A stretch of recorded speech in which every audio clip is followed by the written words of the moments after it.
softball game. Hey, stay professional for the kids and just do your job. Come on. That's it. Come on.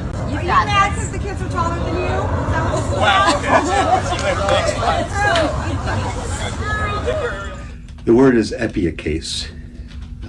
The woman was not epiacase. She was is a mom at a softball game. And everybody knew she was a Christian. She was very vocal about her faith.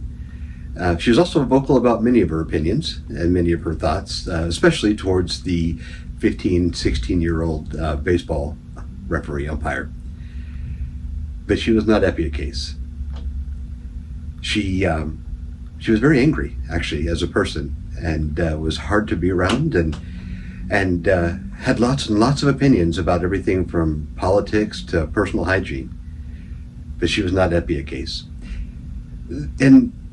In the passage we looked at Sunday, Philippians chapter 4, it uses a phrase, rejoice in the Lord always. I will say it again, rejoice. And then it goes on to say, let your gentleness be evident to all. Epiacase. It's the Greek word for gentleness. And it means reasonableness. And there is something about that word, reasonableness, that as we think about gentleness being a part of the fruit of the Spirit, there's something about reasonableness, then, a connection there with the fruit of the Spirit. And as Christians, we are called to be reasonable, to be people of grace and of truth, to people who are quick to listen and slow to speak.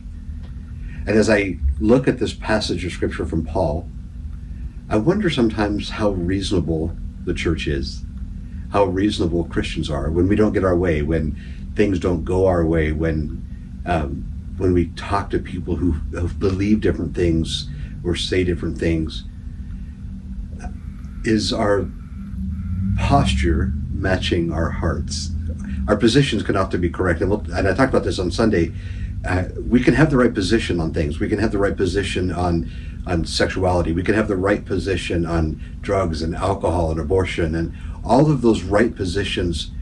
But our posture sometimes is not gentle. Our posture is not sometimes reasonable. Sometimes it's actually arrogant. And I'm just curious, as we wrestle with, what does it mean to be a faithful people in an unfaithful world? What does it mean to be a people who find peace in the midst of chaos? And how can we, as the people of God, introduce the correct position and posture through our conversations? And I'm just kind of wrestling with this. I didn't make it a part of the sermon, but I'm wondering what that role of reasonableness, what that role of gentleness, and how that should affect our conversations with one another and with others. And how would Paul tell us to rejoice in all things, rejoice, and then go immediately into let your gentleness be evident to all?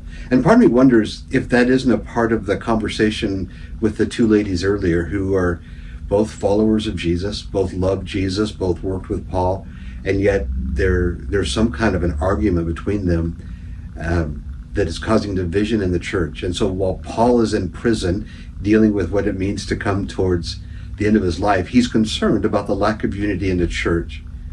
And he's telling the church to rejoice in all things, to find unity. He's telling the church in Philippi to help the women find unity. And one of the first things he says is let gentleness be evident, let reasonableness be evident.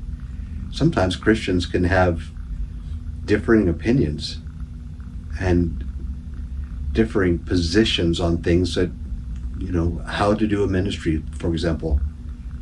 And we get so caught up in our way, what is right in our own eyes, that we forget to be Christ-like people.